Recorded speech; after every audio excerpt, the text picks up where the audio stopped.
thème que je vais partager avec vous cet avant-midi, c'est après ces événements. Je l'intitule après ces événements. Et quand vous entendez le mot après, il y a le temps quelque part. Et la Bible dit dans Ecclésiaste que Dieu fait toutes choses bonnes à son temps. Avant de toucher le fond de mon message, j'aimerais d'abord vous parler du temps. En début d'année, chaque personne ici a des résolutions, avait pris des résolutions, des décisions, des choses qu'ils aimeraient faire, des choses que la personne voudra atteindre. Tous, nous prenons des décisions au début de l'année, mais peu de gens arrivent à résoudre leurs décisions ou à atteindre leurs objectifs à la fin de l'année. Alors, qu'est-ce qui fait que les gens n'arrivent pas à résoudre ou à atteindre leurs objectifs alors qu'au début d'année, nous tous, nous sommes convaincus que cette année, je vais faire telle ou telle chose. Le premier élément, c'est la procrastination. La procrastination, c'est le fait de ramener toujours au lendemain ce que tu peux faire aujourd'hui. Plusieurs personnes ne sont pas arrivées là où elles devaient être. Beaucoup de gens n'ont pas pu faire des choses qu'ils pouvaient faire dans la vie juste à cause de la procrastination. J'ai déjà enseigné sur la procrastination, je ne vais pas y retourner. Quand vous regardez notre planète, la plupart des gens qui pouvaient être des héros, des grandes personnalités, ces gens sont morts sans pour autant accomplir quoi que ce soit. C'est ainsi Miles Monroe disait dans son livre Potentiel formidable, il était en train de dire que la plus grande richesse de notre planète ne se trouve pas au Koweït, ne se trouve pas au Congo, ne se trouve pas aux mines de Katanga, ni aux mines de l'Afrique du Sud, mais ça se trouve au cimetière. Toutes ces personnes qui pensaient qu'un jour je ferai, ces personnes qui pensaient que le temps dépendait d'elles, ces gens qui disaient un jour je vais accomplir, un jour je vais faire telle chose, un jour je vais commencer aussi mon ministère, un jour je vais commencer un business, un jour je vais voyager. Mais ces gens ne savaient pas que le temps ne dépendait pas d'eux, mais c'est plutôt eux qui dépendaient du temps. Frères et sœurs, par rapport au temps, nous savons déjà les temps que nous avons vécu sur la terre, mais nous ne connaissons pas les temps qui nous restent. C'est pour cela qu'il faut que nous fassions très attention, parce que les temps qui nous restent, personne ne le sait.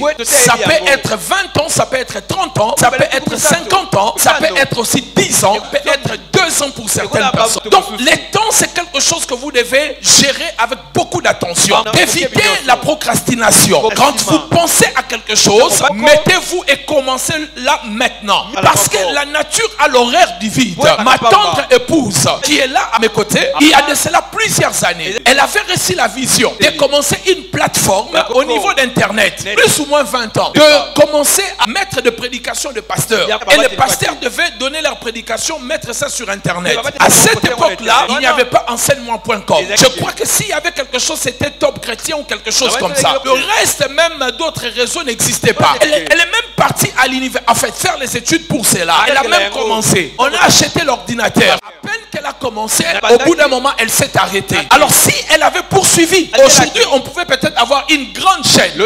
enseigne-moi.com, qui est aujourd'hui une grande société. Mais comme la nature a l'horaire du vide, quand Dieu vous donne une idée, vous ne la pratiquez pas, Dieu ne te donne pas l'idée pour toi. C'est pour répondre à un besoin de la société. Et si vous ne pratiquez pas l'idée, Dieu prendra l'idée et il donnera à une autre personne. Parce que le but, ce n'est pas toi. Tu n'es pas l'exclusivité de Dieu. Le but, c'est pour résoudre le problème de la société. Dès lors vous ne mettez pas cela à l'œuvre, Dieu enlèvera l'idée, il donnera à la personne disponible pour faire cette démarche-là. Voilà comment nous avons raté des millions, nous avons raté la société, parce que Dieu nous avait parlé, mais nous avons dit que nous le ferons. Je prie dans le nom de Jésus. L'esprit de procrastination vous laisse. L'esprit de ramener toujours les choses au lendemain puisse vous lâcher. Et c'est là au nom de Jésus. Quand vous aurez l'idée, mettez-la en pratique. Quand vous aurez envie de balayer, balayez la maison maintenant. Quand vous aurez envie de faire la vaisselle, faites-la maintenant. Parce que si vous ne faites pas, le fait de ramener les choses au lendemain,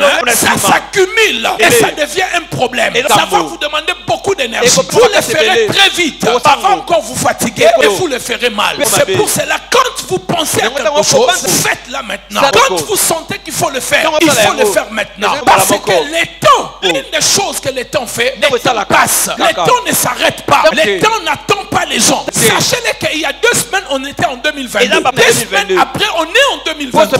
Chacun de vous ici, nous avons ajouté une année de plus dans notre vie. Certains, ça sera au mois d'avril comme moi, au mois de juillet comme ma femme, à d'autres personnes au mois de mars. Mais sachez-le que chacun de nous a ajouté une année de plus. Le temps ne s'arrête pas. Le temps est en train de passer. C'est maintenant qu'il faut prendre conscience des choses que vous devez faire. Toutes les choses que vous pouvez faire, vous ne pouvez les faire qu'avec le temps. Le temps est le seul dons que Dieu a donnés à l'humanité en égalité. Bill Gates a 24 heures. Warren Buffett a 24 heures. Abramovich a 24 heures. Jeff Bezos a 24 heures. Moi j'ai 24 heures. Vous avez 24 heures. Que tu sois milliardaire, que tu sois pauvre, nous avons tous 24 heures. Tout dépend de ce que nous faisons avec les dons que Dieu nous donne. Il m'a dit amen dans cette église. La cause de la procrastination, c'est la négligence et la sous-estimation de ce que tu veux faire. Quand on est négligent, on sous-estime la tâche qu'on est obligé de faire. C'est là où ça devient un problème.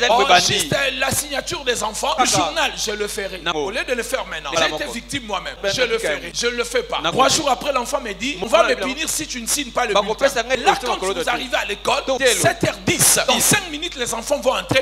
Donne-moi ton journal vite. Parfois, tu signes n'importe comment, juste pour que l'enfant entre. Aussi que vous allez mépriser la chose, vous direz que vous avez le temps. Les choses vont s'accumuler et ça va vous bouffer beaucoup d'énergie. Lève ta main avec moi, dis au nom de Jésus, je prends la décision à partir de maintenant, ce que je suis censé de faire, de le faire sans pour autant le ramener demain. Et c'est là au nom de Jésus. S'il faut pardonner, c'est le temps de pardonner. Si c'est le temps de vivre ton amour comme il faut, vis-le maintenant. Tu ne sais pas ce qui va se passer. Vous savez, le fois, quand je rentre d'ici, je quitte l'église, le fois, ma femme me dit, toi avec tes enfants, ça devient mes enfants, ils ne sont plus tes enfants.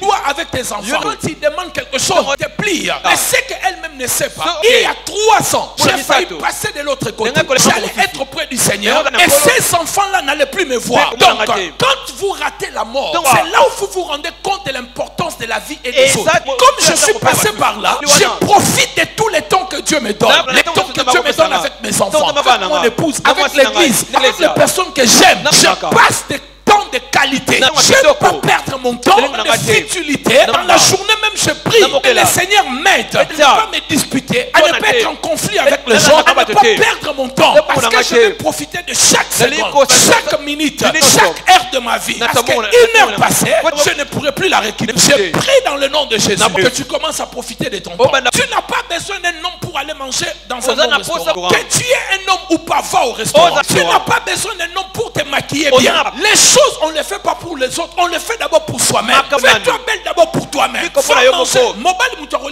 Cet homme-là qui va t'accompagner, fais-toi belle, va dans un restaurant, mange. Profite de chaque minute, de chaque instant que Dieu te donne. Tu ne sais pas ce qui va arriver dans la minute après. Ne passe pas ton temps à être frustré par des problèmes. Tu dors avec des soucis, tu te réveilles avec des soucis. Si les gens veulent être avec toi, seront avec toi.